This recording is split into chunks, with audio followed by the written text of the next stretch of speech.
Good afternoon and welcome to Quest Connect. My name's Allison Boyle and I'm one of the facilitators at Quest for Life. And it's lovely to have you join me this afternoon. I imagine that many people are out enjoying the sunshine today, so you might get a chance to catch up with us later. But if anyone does join live, it would be fantastic just to see a little bit of a thumbs up sign in the comments, or a little comment just to let me know that you can hear me and see me. That would be absolutely fantastic. And in the meantime, I'm going to carry on regardless, assuming that everyone can hear me and see me. At Quest, we call them bumping into the D's. And the D's are the depression, the despair, the dilemma, the dad, the daughter, the deluge, the drought. There's a lot of D's. And today in particular, we're going to talk about the diagnosis, because today is World Cancer Day, 4th of February. And I'd like us to discuss some of the associated challenges that are connected to having a diagnosis of cancer. But also, if you're watching this and you don't have cancer, but you do have some other physical or psychological or emotional condition, everything that we're going to talk about this afternoon has a relevance. So, one of the things we say about bumping into the D's, and in this case the diagnosis, is that sometimes there can be an opportunity associated with the challenge to reframe or refocus or reprioritize some of our life's priorities. So we're going to do this sort of dance today between looking at challenges and looking at change and looking at opportunity for change. And just that question in the background, might this be something that's relevant for you right now? But like we do at Quest always, we like to start everything by doing nothing. So we're going to start by doing our usual little come into your senses practice. And this little practice really just gives us the opportunity to focus on the here and now by taking our awareness to the different sensations that we have. And this can be a little bit of a lifesaver. It can help create that sort of space or that pause moment where we get to choose rather than habitually react. So thank you, Lyndall. That's fantastic. I can see that someone's with me, so that's really, really great to know that you can hear me and see me. So no need to change anything, but just maybe close your eyes or lower your gaze if you want to. And just start by taking 3 conscious breaths. Oh, maybe there's a little bit of a sigh on the breath out, a sense of arriving, sense of kind of, letting go, putting down everything that's gone before. Whatever you've been doing, and just letting that go. And maybe as you come to the 3rd breath, you maybe want to just make the breath out a little bit longer if you can.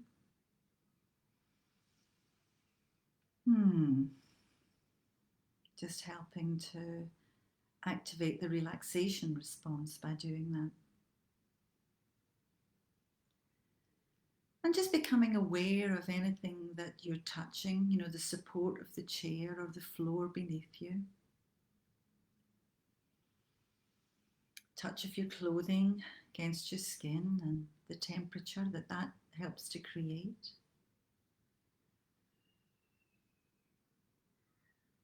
Shifting your awareness now to any tastes or sensations in the mouth. Last cup of tea, whatever it might be.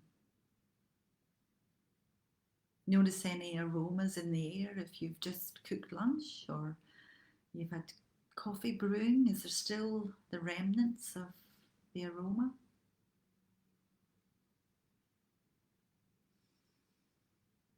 Then take your awareness to anything you can see, whether your eyes are open or closed. You might notice light, dark squiggles behind closed eyes.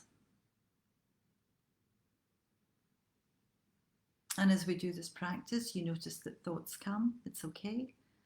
It's not a problem. They can be there. Just let them pass through the field of your awareness. And if you've noticed that you've got caught up in thinking, as we all do, just bring your awareness now to anything you can hear. Sounds close by, maybe in the room. Sounds in your own body, and sounds further afield, outside the room.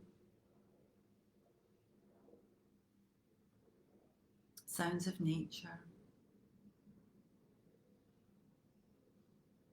And the silence between sound.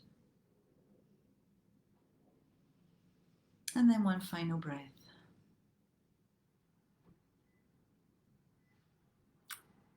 Thanks, everyone. And just notice if there's any change in how you feel as a result of doing that. So, World Cancer Day, 4th of February. And we really want to mark that and honour that by looking at some of the challenges that we may confront when faced with a diagnosis. And then how can we prioritise our well-being in light of that? And as well as noticing that there may be challenges around our physical, mental, emotional states, how can we perhaps prioritise our well-being in those significant areas? But first of all, I want to just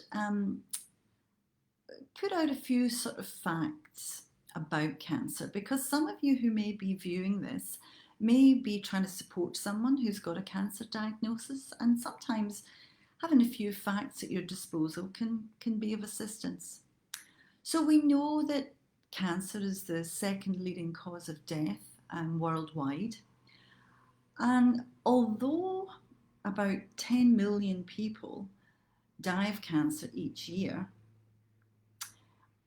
over 40% of cancer-related deaths are preventable because they are linked to modifiable risk factors. So this is good news. And those risk factors include things like smoking, alcohol use, the quality of diet that's being consumed, the level of physical activity versus inactivity. And those factors are modifiable, and we're going to talk about some of them. Also, about a third of all cancer deaths, could be prevented by early screening, therefore early detection, and subsequent treatment.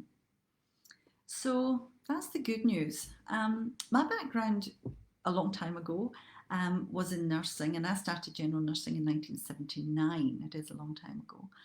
And at that time, I can't really think of much screening that we were really doing other than people going to the doctors with something else and finding out they had a diagnosis sometimes by accident, which of course still happens. But nowadays, the emphasis is really on prevention and early detection, which is fabulous. So what is cancer? What does that mean? I mean, cancer isn't just one thing. It's a disease that occurs when there are changes in a group of normal cells within the body, which leads in turn to uncontrolled abnormal growth, which then forms a lump that we call a tumour. Not all tumours are, some tumours are benign, others aren't. And this is true of all cancers, with the exception of leukemia, which is a cancer of the blood. And that's what Petrea King, our founder and CEO, was diagnosed with many years ago. If left untreated, tumours can grow, they can spread into surrounding normal tissue or to other parts of the body, and they do this via the bloodstream and by our lymphatic systems. And of course, this can affect all other systems in the body or release hormones that also affect bodily function. So, as I said, our founder and CEO, Petrea King, had a diagnosis of leukemia and went into a remission and eventually turned her attention into going back to work as a naturopath. And at one stage, she attended a conference in America with her partner, Wendy. And she met another researcher and speaker at this conference. And they got together and they had a chat. And Petrea found that her experience in clinical practice, kind of anecdotally, counselling many, many people with a cancer diagnosis, actually mirrored the research that was done and published by Hirschberg and Barach in a book called Remarkable Recoveries. And they had studied over 2,500 people who had better than expected outcomes. And they looked at what were the qualities that those individuals had that seemed to make a difference. Not so much what did those people all do, but what were the qualities that they possessed. And Petrea found that that was mirrored in her own clinical experience. And she distilled this down to what we call at Quest the 4 C's, which are part of our kind of essential teachings at Quest. And you can read about this in detail in Petrea's book, Your Life Matters. And of course, if you come to a program down at Quest, which we hope that you will, we go into a great deal of detail and depth about the 4 C's. So today I'm going to talk a bit about the 4 C's. I'm going to rely on that and just kind of track some of the challenges and some of the things we can do to support our well-being. But I'm also going to use a document that I found when researching this called Survivorship, and it's a 2017 publication that was published by the European Society for Medical Oncology, and I would recommend it. It's lengthy, it's over 50 pages long, and it's got some great information. So I've kind of put these two things together. So first of all, let's talk about, that relationship between challenge, change, and opportunity. And this relates to the third C in the 4 C's, which we call a sense of challenge. People come to Quest when they're faced with a challenge. People don't usually make the journey down there when things are going well. And when we're faced with a challenge, it impacts on our perspectives, our self-confidence, and there's often some associated questions. Why me? What will I do, if this disease or if this tumour comes back? Am I different now?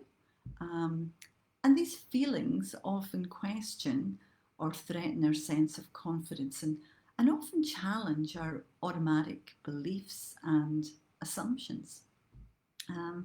Things like, and I'm sure this applied to Petrea at the time, how come I could have got sick when, I've been eating vegetarian food, I don't drink alcohol, I exercise regularly, how could this have happened to me?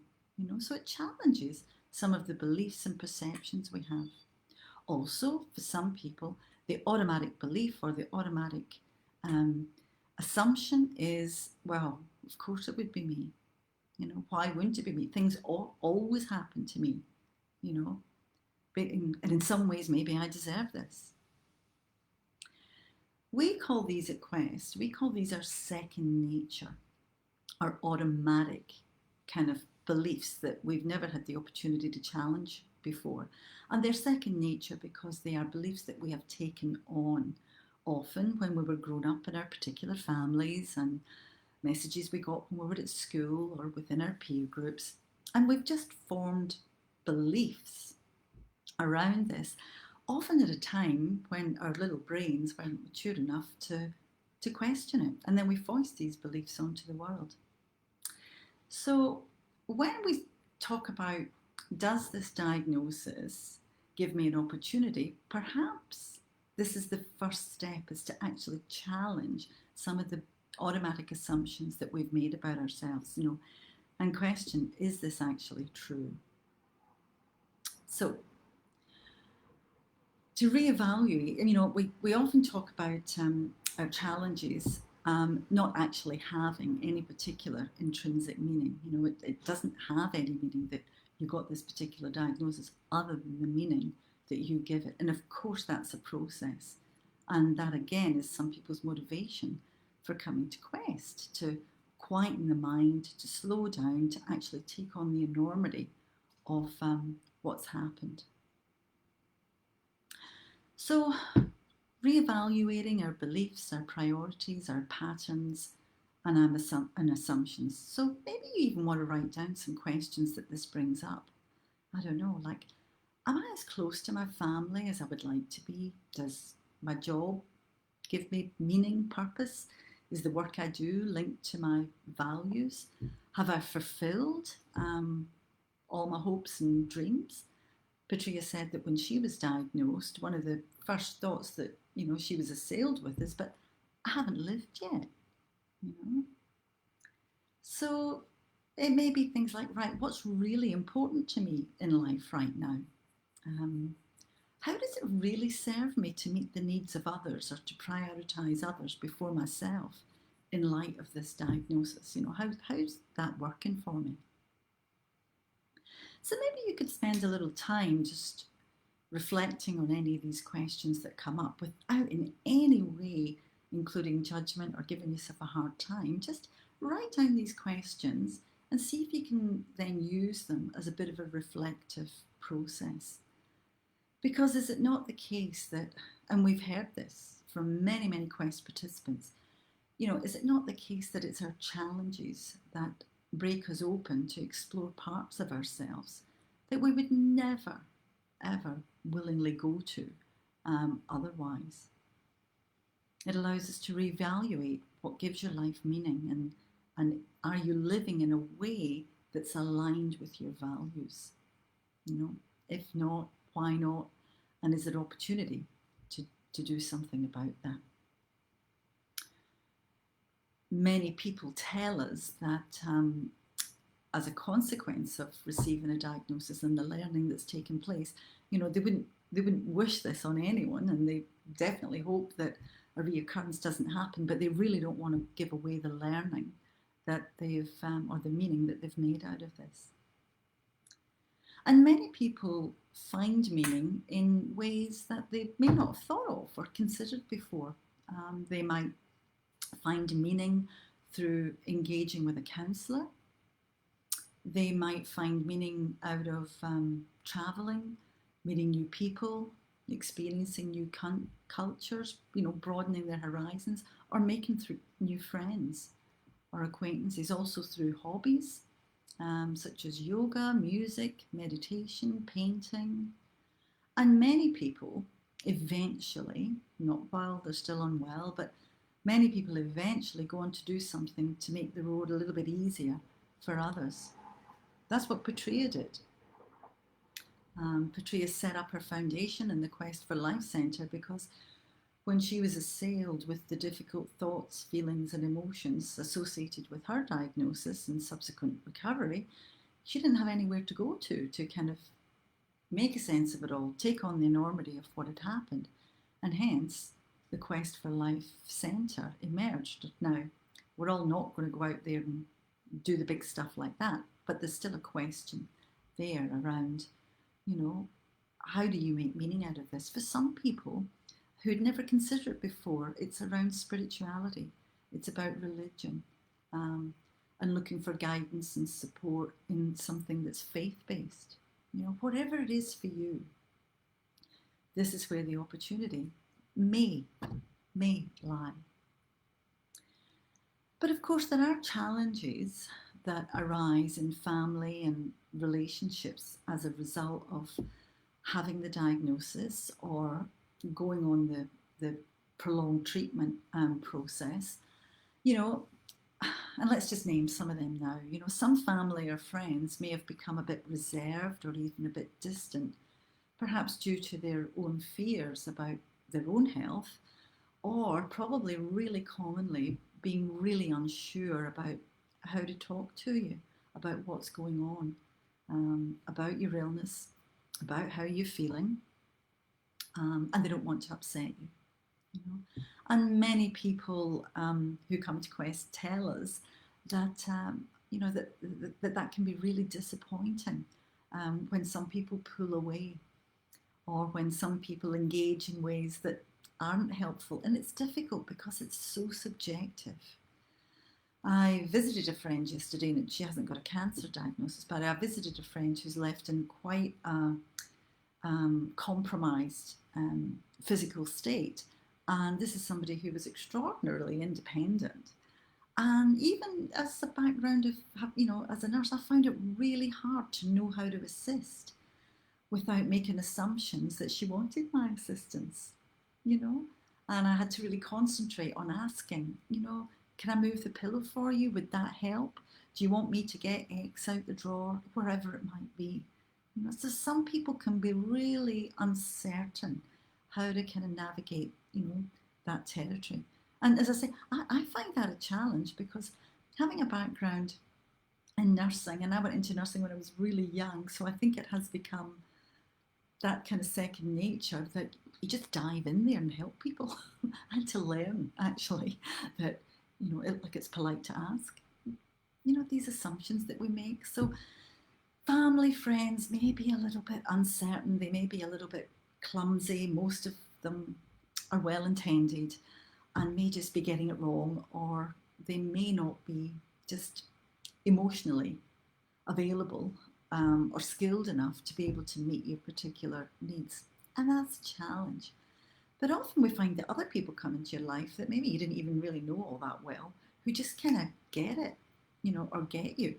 So there's certainly opportunity there. Alternatively, some people do report that they experience newfound relationships with their loved ones, and it brings people closer together, which is lovely. Quest participants often tell us that they experience a period of personal and interpersonal growth as a result of their cancer experience. Now, that's independent of whether they've gone into remission or not, or whether they're still in the process, or whether they actually are very aware that, the outcome isn't going to be very good. Despite that, many people do report that they have experienced this personal growth that's sometimes called post-traumatic growth or benefit finding. Also, our emotions often catch up, month, couple of months, a year down the track. And that can come as quite a shock, because when you first are assailed with getting the information that you've got a diagnosis, and then you've got to make decisions around treatment, or you're in the middle of having treatment, you're just focused on surviving. You've been in a state of probably profound shock. Then you're trying to navigate the treatment and the options around that. You're dealing probably with enormous fatigue. You're probably dealing with the emotions of others. And sometimes your own emotional kind of reaction doesn't catch up till quite a while later. That's very normal. I spent years as a nurse consultant in mental health providing support to the general hospital, and I was often asked to see people who'd had some sort of traumatic injury or a cancer diagnosis or whatever it was, and I would follow them up, and while in hospital they were really just in survival mode. And it wasn't until maybe they got home and a month later, they might then ring up and actually ask for help. Say, I don't think I'm coping very well. I mean, because it's a month, 2 months, 3 months down the track and I'm feeling as though I'm falling apart. Actually, that was perfectly normal. They're just now adjusting and taking on the enormity of what's happened. So, of course, the emotions have to catch up with that. Sometimes later on, too, people have other challenges in terms of feelings to deal with. Maybe they feel guilty about not being available or their lack of presence for family, particularly maybe children, loved ones, partners. And maybe they've experienced a loss of confidence in, parenting, or they feel as though it's had a negative impact on their significant relationships. And honestly, don't try and suddenly become the perfect parent or the perfect partner, to compensate for what's happened over the last few months when maybe you felt absent or not up to it. That's just exhausting and it's unrealistic. And this is where we have to bring in, some compassion, that this has really been a time of struggle, not just for you, but for those around you too. Everybody's been struggling. And, so don't add to it by giving yourself a hard time. So we know that there's challenges with intimacy. There could be financial stress, fatigue, work-related issues, all of that. But again, back to the third C, sense of challenge. Where there's challenge, there is opportunity. Maybe not straight away, but there's definitely opportunity now to focus on our priorities, to think about our priorities. And maybe now there is the opportunity to, well, up until now, maybe my priorities have been about a whole lot of other things, about other people, about work, or about study, or getting more stuff, or whatever it might be. But in the light of the new reality, we get to that point if something's got to change and it's me. So maybe my well-being is now a priority. Maybe that's something I'm really going to talk about. So let's talk about it. How can we use the opportunity here to prioritize sleep, prioritize, healthy eating, getting emotionally up to date, calming our nervous system, and exercising or moving the body? It's like, what if we just looked at those kind of foundational pillars of well-being, all the things that we talk about at Quest when we talk about the second C, our commitment to living. That's honouring the life we have today, even with all its difficulties. And the first part of that second C is looking at healthy priorities, taking care of our body, our mind, our emotions, our spirit.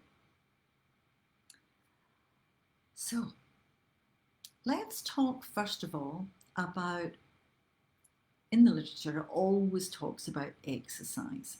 I prefer to think of it as just movement. But let's talk about moving the body. And if you're absolutely exhausted, if you've got physical limitations as a result of your diagnosis or, as a result of the treatment that you're going, then please hear this with, or please interpret this with your own subjective reality. Don't throw it out the window, but look at, okay, given that I'm in this really fatigued state right now, what is possible? Rather than maybe some of the automatic things that we often tend to do and go, oh God, I've heard this before and there's no way I can get into any sort of exercise. Okay, well, let's see if there's opportunity here. What might be possible? Okay. The average adult sits for 6.5 hours a day. 6.5 hours a day. And this really increases the risk of lots of things. Type 2 diabetes by 40%, cardiovascular disease by 35%, falls, depression and dementia by up to 30%, some cancers up to 20%, and increases the risk of depression up to 30%. So 6.5 hours, you might want to calculate how that manifests for you. And actually it comes as quite a surprise. Now, I'm actually quite active, but when I count, even being quite active, I do bushwalking and I go cycling, but even allowing for that, when I did the maths, I was actually quite shocked about how much I was still sitting during the day, or throughout the day, throughout a 24-hour period, it actually mounted up to quite a lot. So again, don't be hard on yourself, but just have a little think about that. Now, recommended guidelines, and again, hear this through your own subjective reality. Recommended guidelines is 150 minutes of moderate to vigorous exercise or activity, movement per week. So per week. I wish I had done the maths in advance to divide that by 7, but I'm sure you'll be able to work that out yourself. So that might mean walking, stretching, dancing, swimming, water aerobics, yoga, or you could do 75 minutes of vigorous exercise per week, hiking, biking, but whatever it takes to minimize sedentary behavior. So even if you're someone that's needing a lot of rest right now, which is fine, your body needs it, is it possible to set your alarm so that every hour, every 45 minutes maybe, can you get up and just walk up and down, your apartment or your hallway? What can you do without your particular limitations? What can you do? Exercise improves not only your physical health, but also helps to reduce anxiety, fatigue, stress, can improve your self-confidence, and helps to maintain, a healthy weight. It helps to reduce anxiety, and it's also associated with significant reduction in those various disease processes that I've talked about. Particularly, things like lowering your blood pressure. And this risk reduction is independent of your exercise level in the past. So even if you've never engaged in exercise, to take it up now, you're still going to get those benefits. Any activity is good, pottering in the garden, playing with the grandchildren. Now, who thinks about that as exercise? But it is, it's movement. A little bit of gentle housework, it's still exercise. If you can, maybe get a buddy and go for the walk, the swim, do a few weights, whatever, with a buddy. That can help. Set really, really small, achievable goals. As I say, setting your alarm and just walking up and down for 3 or 4 minutes every 3/4 of an hour. If that's what it is, that's what it is. But be consistent with it. Mix it up a little bit, and do something that you like. That's really going to increase your chance of, keeping going with it. We know that exercise movement is now a prescription. It's a prescription for people with Parkinson's, particularly dancing. There are a lot of people who, often have those shuffling gait that Parkinson's have, but when the music starts and when they've got a partner, they can do it, So it's a prescription. And it's also prescribed for a lot of people on the day of chemotherapy, because it helps get all the chemicals to where they need to go, and apparently it helps with some side effects too. So there's 5 key messages, be more active, build strength, improve your balance, and start today. Just 10 minutes at a time has benefits. And you might want to look back some of our previous At Home with Quest on a Wednesday morning at 11 a.m, where a couple of our facilitators, particularly Bernadette and Kate, who are yoga teachers, little sort of 10-15 minute movement sessions, and they've also done some that are just sitting. So if you can't stand, you can still engage with that. So we've talked about movement, really important for the body. So the body needs to move so that the pumps get primed and the joints get lubricated. But we also have to pay attention to what we put into and onto our body. So nutrition and, weight management. Eating more healthily and have normal weight is associated with reduced risk of diabetes, heart disease, cancers. And we talk at Quest about slow food. We don't get too complicated about it. We just talk about eating seasonally, locally grown food where possible, organic where possible, and whole foods, real foods, food that your granny would recognise, as opposed to processed foods. Foods that are rich in fibre, whole grains, fresh fruit, especially berries because of their antioxidants. Mix up the vegetables, unsaturated fats, omega-3 fatty acids, which reduce inflammation, and also feed your gut microbiome, that community of microorganisms living together in the gut.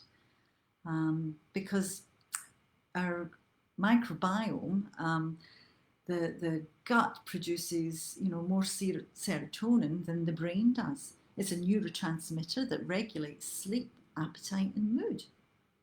Don't we want that to be in good balance? And 95% of it, as I say, is produced by gut bacteria in the gut. Reduce processed foods, red meats, energy dense drinks, sugar sweets. Really limit the consumption of alcohol. Reduce snacking. Maybe you want to reduce portion size if weight's an issue. And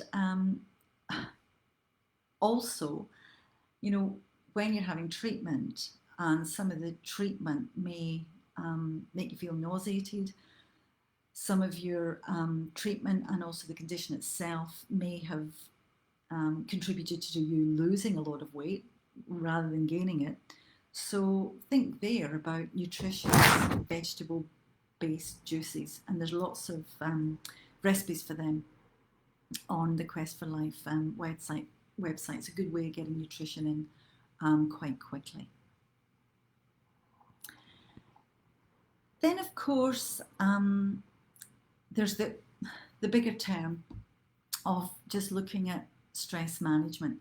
And that to me encompasses a whole lot of things. To me, that accompanies things like, our belief systems, which can drive stress. To me, it encompasses things like managing our emotions. It's a big subject. So when we think about stress management, we might be thinking about things like, stress is a normal part of life. However, what we're talking about here is chronic high levels of stress can really affect our quality of life. Now, receiving a diagnosis is stressful. So to have a stress reaction in response to that is absolutely, totally understandable. You just don't want to stay there. At Quest, we talk about, in the first C, the difference between a reaction, a reactivation of the stress response, that fight, flight, freeze, automatic reaction that happens really quickly in the body, something that we've done before. When this happens, I do X, versus a response, the ability to be response able, which comes from a place of more calm and thoughtfulness. We are more response able when we haven't been hijacked, and I'm talking about by our own nervous system, when we've been hijacked by our nervous system that causes us to react from that more primitive part of our brain and nervous system, as opposed to being able to keep our executive functioning online, that part of the brain that's capable of problem solving, thought, thinking things through, being creative. Don't we want that more online when we're dealing with a challenge? So, staying responsive means being able to engage our thinking brain. It means being aware that we're having a reaction, because awareness provides choice. Given that I'm having this reaction, like all of a sudden I've stopped breathing and I'm holding my breath, all of a sudden I've gone into the freeze response and I just can't think, there's nothing going on up here.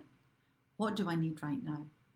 So having that awareness gives us choice. What do I need right now?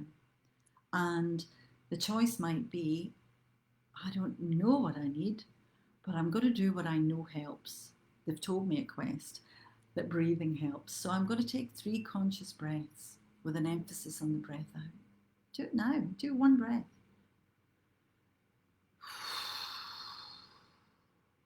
And that pursing the lips as though you were kind of pushing the breath out a little bit through a straw. You know, can really get the breath out. So the breath out longer than the breath in. When we're stressed, we do that breathing from up here. So we need to get rid of some carbon dioxide. 3 or 4, see if it makes a difference. Okay. What do I need right now? Don't know, but I'll take a few breaths. That creates some space. It creates the pause where maybe we can start to think again, that our executive function's now back online. Okay, right now I need to exit. I need to sit quietly. Right now I need to tell the other person as politely as I can to stop talking. Right now what I need is my pain relief, whatever it might be. Right now I need to call a friend. Right now I don't know what I need, but I think calling a friend could be helpful. All right. But also it gives the opportunity to just bring some self-compassion. I don't know what I need. My goodness, this is a moment of struggle. This is really big, you know. Okay, just settle. You know, what do I need? Well, actually, maybe I need to let it out. Maybe I do need to have the good cry. Maybe I've been holding it together. Maybe I do need to get the energy of this moving. Maybe I do need to go for a bit of a walk. Maybe I do need to thump a pillow. Maybe I need to write down my thoughts or my feelings or my anxieties or the question that I've got from a doctor or my specialist. Maybe I need to write that down, even if it doesn't make any sense to anyone else. Putting into words changes. It helps us get some order. It externalizes it by writing it out. What do I need right now? Creating that space.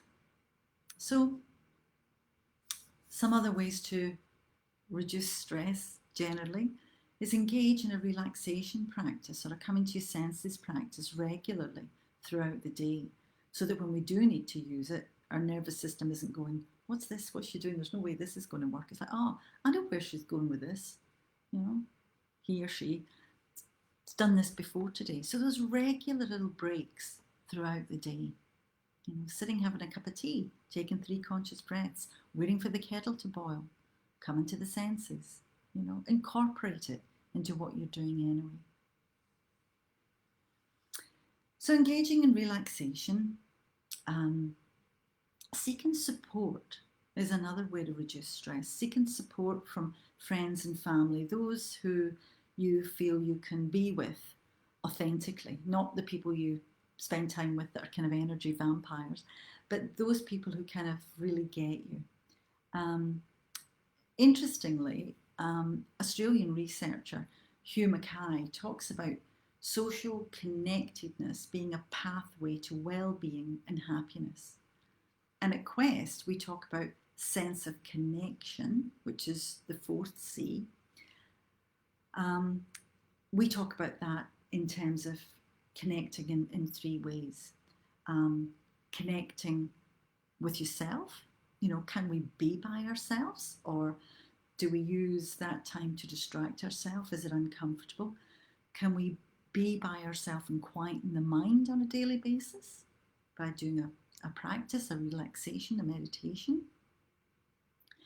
And also, what's the quality of our connection with others? If we are going to reach out to people, we want it to be people that uplift us, our loved ones. It might be not our loved ones, it might be our friends, it might be people from our interest group, it might be our pets, you know. So, are your connections with people uplifting or draining? If you're making your well-being a priority, maybe we want to spend more time and set limits on the people who drain you. And where do we get that sense of connection? And this is where things like support groups in all their forms can be really useful. Um, Cancer support groups are available online, and they're usually available at every hospital who has a treatment centre for cancer.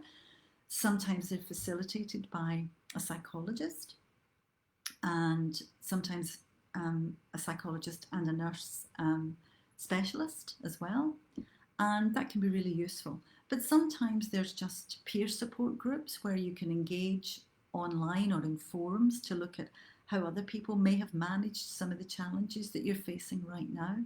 And that can be really useful to reduce that sense of isolation that you may be feeling at times. And maybe these are the people who, even for a while, become your tribe, you know. Maybe these are the people who you can really connect with and be real with. Um, at the same time, if possible, it's important to stay connected to that which fluffs you up and that which gets your juices flowing when you've got the energy for it. And maybe that's connecting with or re-engaging, reconnecting with things you used to do, like the art class you used to go to, or in my case, the bushwalking group, or the dancing group, or the meditation group. You know, maybe if you've never done so before, a great way to connect would be on a Monday evening. At 7:30, Patria's got a meditation, half an hour on a Monday night. She gives a little talk, and then you do a meditation together. So you're meditating with a whole group of people, you know, every Monday night. And of course, connections are interrelated. You might start the yoga class to practice mindful movement, and you really enjoy that wee bit of relaxation at the end. But it's helping you connect to your body, because maybe when you've had a diagnosis and you feel maybe that your body's let you down, or your body doesn't look the same anymore, maybe, or it's lost functionality, maybe this is a way to reconnect with your body. So you've gone to the class, you've done the stretches, you've done the relaxation, it's helping you connect with your body. But then you might start to develop a connection with somebody else in the class, and you end up going for a cup of tea afterwards, or, you know, it might lead to other things. Think about the connections that have been made, you know, in mothers groups.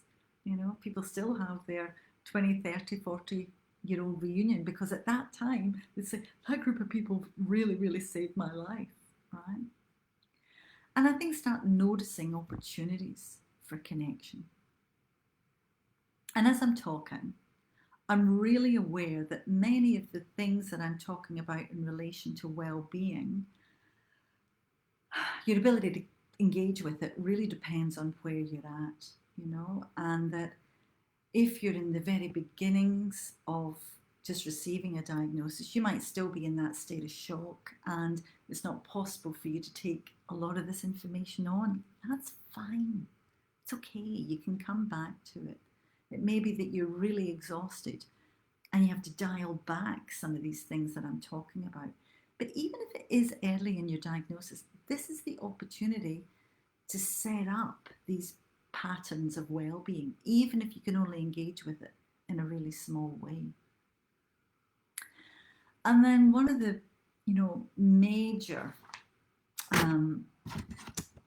aspects is about, you know, the quality of our sleep. Really, really important when you've got a physical condition going on, because that's where we do our repair work.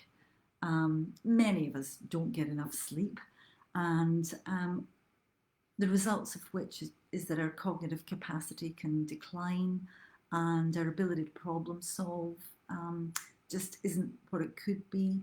And also, we just get more cranky, don't we? And a bit more irritable when we haven't had enough sleep. So, insomnia impacts on mood and emotions.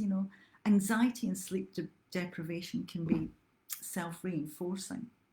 Um, Worry causes poor sleep, contributing to greater anxiety and therefore more sleep difficulties. So, some kind of, I don't know, sleep hygiene tips, and you'll have heard us talking about this many times before at Quest. Just the importance of maintaining a regular time for going to bed and a regular time for getting up, um, somewhere between 7 to 9 hours sleep at night. I'm a sort of 7 hours probably is mostly my maximum, maybe sometimes 7.5. And that's not necessarily 7 hours continuous sleep. We don't have to have continuous sleep. But the opportunity when we're waking up in the morning to get some natural light, going outside and looking at sunlight, really important to reset our internal body clock called our circadian rhythm. That's really, really important. And if you do this consistently, your brain will know what to do with it every single day, as well as we're getting more vitamin D. If it's an issue for you, reducing caffeine and sometimes reducing alcohol as well. People have different sensitivities to caffeine, but generally maybe 8 hours prior to going to bed, make that your cutoff for caffeine, and avoid alcohol within 3 hours of bedtime. It's tricky, that one, because sometimes people have a drink at night because it relaxes them and they feel a bit drowsy, but it kind of messes a little bit with the quality of your sleep, and it creates a dependence where you end up needing more to get the same effect. So yeah, if you are going to have a drink, make sure it's much earlier. Exercise, we've talked about. I mean, you want to go to bed feeling as though you've done something with your body, but at the same time, not vigorous exercise before bedtime because it's too stimulating. Talked about getting sunlight in the morning. Make sure your room's cool enough, somewhere between 18 and about 22 degrees, because our core body temperature actually has to fall a little bit in order to get us off to sleep. And I reckon, especially in summer, especially if you don't, like me, have air conditioning, that sometimes what happens is that we may waken up because in actual fact we've got a bit too hot, but we don't maybe register that straight away. We're still in that weird kind of drowsy state. But then the mind starts with a worry thought, and then it takes on a life of its own. And we think we're not sleeping well because we've got all these worries. Actually, maybe what woke us up was that we just got too hot, and then the worry started, and then it takes on that kind of vicious cycle. And also making sure that you don't get too much blue light in the evening, so disengaging from our devices, our computers, our laptops, our Kindles, maybe if that's how you read your book, and of course your phone. It emits a blue light that switches off the production of melatonin. Melatonin needs to increase at night time to give our internal body clock and the message that it's time for sleep now. So we sometimes have to be quite disciplined, and creating a ritual around all of this too, like you might have done for your kids. Okay, dinner early so that digesting food and going to sleep isn't in competition. Dinner, bath or shower, bit of a ritual, washing off the day or a relaxing bath. Spending a little bit of time, I don't know, you might read a book for a couple of pages a little while. You might listen to a meditation or some relaxation music or something for a little while. And then you have that consistent bedtime. So you've got this wind down activity before bedtime. And that consistent bedtime, really important. But you need to stick to that routine for a couple of weeks if your sleep's been a bit off. Generally, we tend to throw it out the window after about 3 nights and go, oh, well, that didn't work. Relaxing herbal teas, maybe a little bit of lavender oil or cedar wood or something in the room or on the pillowcase, just to help you with that relaxation. That can be really effective. And of course, if sleep problems persist, see your doctor, because it might relate to some of the medications that you're on too. Of course, being with and managing our emotions is a huge issue when you're dealing with a diagnosis, and also to try and reduce stress. And there's opportunity for you to look back previous videos that talk about what we talk about at Quest, the mansion of emotion. We use the mansion as a metaphor that, in our mind body, there's a mansion with enough room for all feelings, and that all feelings are welcome. We don't need to banish any feelings, but we need to be a little bit mindful about not getting attached to certain feelings, not to overly identify with certain thoughts, feelings, or behaviors. And we often say, I'm just really anxious. I am anxious. People say, I'm a really anxious person, or he's a really angry person, or she's a really irritable person, whatever, as if their whole identity is around that one feeling or set of feelings. So rather, it's, I feel, I feel anxious right now, and, goodness me, why wouldn't you? Or I feel sad. Because emotions are like weather patterns. I mean, they change, they fluctuate. So identifying the feeling might be the first step. So this is Allison feeling anxious. Actually name it. This is Allison feeling uncertain, sad, annoyed, whatever it might be. Because if you can name it, you can tame it. We're bringing in the language center of our brain. So we've kind of left just that emotional center of our brain, and we've added language. So we've already created a little bit of a shift just by naming it. If we can name it, we can tame it. And then giving yourself permission to feel that way. Well, why wouldn't you feel anxious, irritable, annoyed, uncertain, given everything that's happening? Often the challenge is that we don't want to feel painful feelings.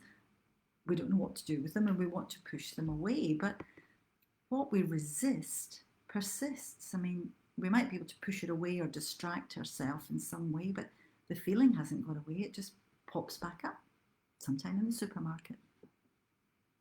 Sometimes we've learnt in our family of origin that certain feelings weren't okay, or that we had to wrap them up quite quickly. So it can be a challenge to stay with feelings, but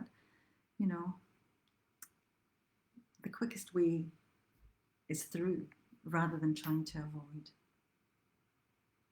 And permission means that we can look at our feelings with compassion and respect and curiosity, rather than self-judgment. Then feel it with awareness. Where are you actually feeling it in the body? This is Allison feeling anxious. No wonder you're feeling anxious. Who wouldn't be?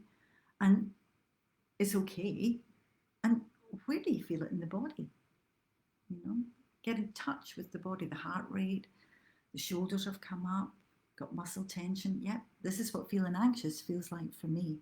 All right, given that anxiety's here right now, what might I need? Then we're back to the 3 conscious breaths. Do I need to take a walk? Do I need to phone a friend? What do I need? All of a sudden, I've got more options. Sometimes people get fearful that all this means, this strong emotion, means that in some way that we're not coping.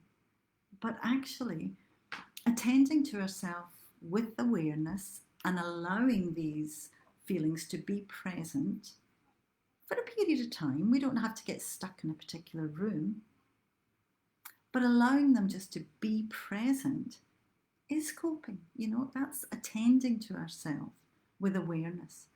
Inside our mansion, we have windows, doors, corridors. We don't have to get stuck or overly identified with one particular feeling. But it is also true that when you're dealing with a major life change and challenge, such as a diagnosis, maybe it can be helpful to navigate some of those more tricky feelings with a counsellor, with a little bit of support. That that would not be an unreasonable thing to do, especially if you're someone who's not used to being with feelings or talking about feelings or putting feelings into words. Maybe that just wasn't the thing in your family. It's not your fault. But here's an opportunity. Here's an opportunity to do it differently. Because paradoxically, not coping is coping. And often it's the fear of not coping that drives a lot of our behaviours. And who says you have to cope anyway? So it's okay to have any feeling. It's what we do with the feeling that matters. So that we don't wound ourselves or others by acting out or speaking in a way that we'll regret later, although sometimes that's still going to happen. And trying to create that pause moment where we can respond rather than react.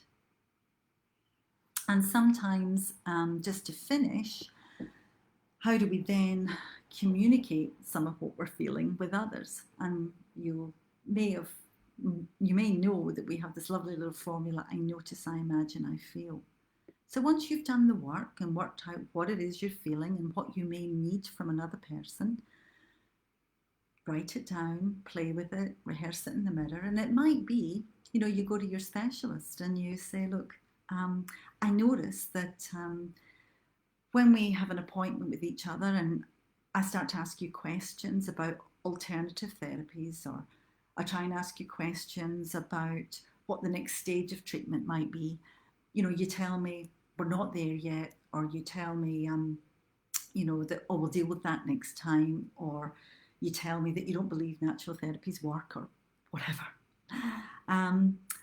So I've noticed when that happens, I imagine that, you're probably really busy and you've got a room full of patients there. I can see that. So I imagine you're really busy and you may not have the time.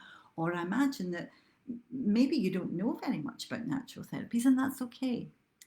But I feel a bit dismissed, or I feel that I'm not getting the information I need, or I feel a little bit kind of shut down when that happens. And what I'd like is for us to be able to have a discussion. So what if next time I email you my questions in advance? And then that gives you the opportunity to have a think about it beforehand, so that I'm not putting you on the spot. And what if I make a longer appointment? Is that going to work for you? So you can see how by you doing the work and managing your own emotions first then helps you to perhaps put that into words, so that you're talking from that more responsive adult part of yourself, rather than the bit that gets into the doctor's surgery then just shuts down, or you start having a strong reaction and you end up not getting your needs met. So I'm aware that time has marched on. I can see that Tamika is here, and that's really lovely to know that you're there, Tamika. Hello, hello. So I hope in some way, in the very, very short time that we've had together, I hope that maybe, if anything, this little talk has helped to navigate that tricky space and tension between that challenge and opportunity, challenge, change, opportunity. And I hope that some of the information has been helpful. If anyone is interested in coming to a Quest for Life program, which is around people with physical conditions, the next one is on the 19th of February. But there's also a blog that Patria has written recently around to honour World Cancer Day. We also have our regular Wednesday morning 11 a.m. sessions with facilitators at home with Quest. And then the first Sunday of the month, there is at home with Quest. So I hope that, hopefully with all these resources that are available, I hope that in some way that's assisted you. Thank you very much for spending the time with me this afternoon. And if you're joining later, that's great. And thank you very much, Kathy, Lyndall, Tamika. Thank you very much. Okay, bye-bye, everyone. We'll sign out.